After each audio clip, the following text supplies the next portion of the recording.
বিসমিল্লাহির রহমানির রহিম। আসসালামু আলাইকুম। ওয়েলকাম টু রান্নাবাড়িতে। আজ ফুলকপির পকোড়া বানানোর রেসিপি। ফুলকপির চপ সবাই তো খেয়েছো কম বেশ, কিন্তু এভাবে কি কেউ পকোড়া খেয়েছো?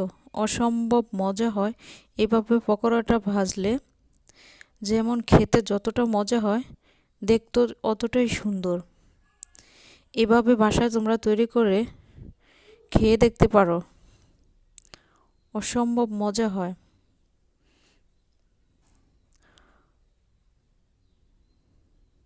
প্রথমে একটা ফুলকপি আমি নিয়েছি সুন্দর দেখে।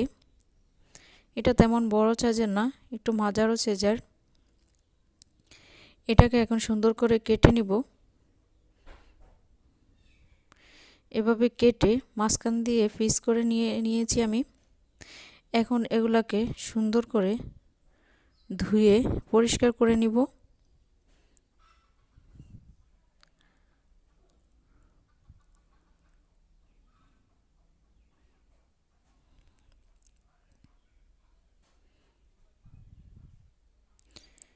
এভাবে সবগুলো পানি দিয়ে সুন্দর করে ধুয়ে পরিষ্কার করে নিতে হবে। আমি এখানে চুলাতে প্যান বসিয়ে দিয়েছি এটাতে একটু হালকা লবণ দিয়ে পানিতে ফুলকপিগুলো দিয়ে দিয়েছি। একটু নেড়ে ছেড়ে ঢাকনা দিয়ে বলক আসা পর্যন্ত অপেক্ষা করব আমি। বলক আসার সাথে সাথে এগুলো নামিয়ে নিতে হবে, কারণ তোমরা সবাই জানো ফুলকপিটা একটু নরম জাতীয় সবজি। এটা খুব অল্পতেই সিদ্ধ হয়ে যায়, নরম হয়ে যায়। এখন এগুলোকে আমি তুলে নিয়ে যাব। এগুলো সিদ্ধ হতে দেওয়া যাবে না, কেবল ভাপটা একটু হালকা ভাপ দিয়ে নিতে হবে। দেখো আমি নামিয়ে নিচ্ছি।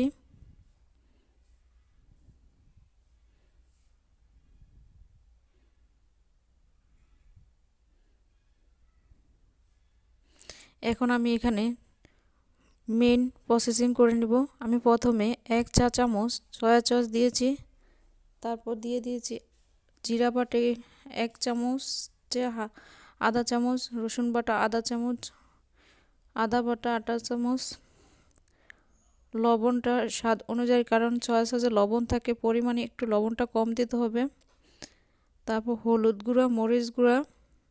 এখানে মেন প্রথমে আমি যে মশলাটা দিয়েছি ওই মশলাটা হলো গরম মশলা। এই মশলাটা দিতে হবে, না হলে ফুলকপির যে পকোড়ার যে টেস্ট ওটা আসবে না। প্রথমেই বলে দিচ্ছি, এটা ভালো করে দিয়ে ভালো করে চামচ দিয়ে এভাবে মেখে 5 মিনিটের জন্য রেস্টে রেখে দিতে হবে, যাতে ভিতর থেকে ওই মশলাগুলা ভিতরে সবজির ভিতরে চলে যায়। দেখো কালারটা কত সুন্দর এসে পড়েছে। গরম মশলাটা একদম দিতেই হবে লাস্টে। আমি রেস্টে 5 মিনিট রেখে দেওয়ার পর নিয়ে এখন আমি কর্নফ্লাওয়ার দিয়ে এটাকে ভালো করে মেখে নিব। আবারও 5 মিনিট সবজি দিয়ে মাখার পর কর্নফ্লাওয়ার দিয়ে মেখে এখনই আমি তেলে ভেজে নিব। কর্নফ্লাওয়ারটা এটাকে যেমন ক্রিস্পি করে নিবে, তেমন অনেক খেতে মজা হয়। দেখো কর্নফ্লাওয়ারটা মাখা হয়ে গেছে আমার। এখন আমি তেলে ভেজে নিব। আবারও বলছি, কর্নফ্লাওয়ারটা দিতেই হবে। বাসায় কর্নফ্লাওয়ার না থাকলে এটা তৈরি করা যাবে না। কর্নফ্লাওয়ারটা এটাকে যতটা সফটের চেয়ে চপড, ফুলকপিটা অনেকটাই চপ থাকে, আর কর্নফ্লাওয়ারটা এটাকে ক্রিস্পি করে তোলে। এইভাবে এক এক করে সবগুলো আমি তেলে ছেড়ে দিব।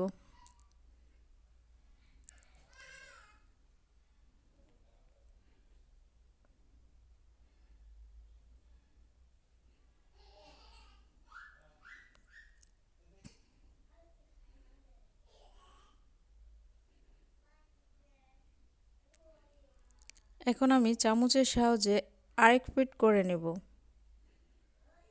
দেখো এক পাট ভাজাটা কত সুন্দর হয়ে গেছে। এখন আমি এগুলাকে ভাজা হয়ে গেছে আমার সবগুলা। এখন আমি এভাবে তুলে নিব। দেখো দেখতে যত লোভনীয়, খাবারটা খেতেও সত্যি বলছি অসম্ভব মজা। এতক্ষণ রান্নাবাড়ির রেসিপি দেখার জন্য ধন্যবাদ। প্লিজ সাবস্ক্রাইব করো, শেয়ার করো। আল্লাহ হাফেজ।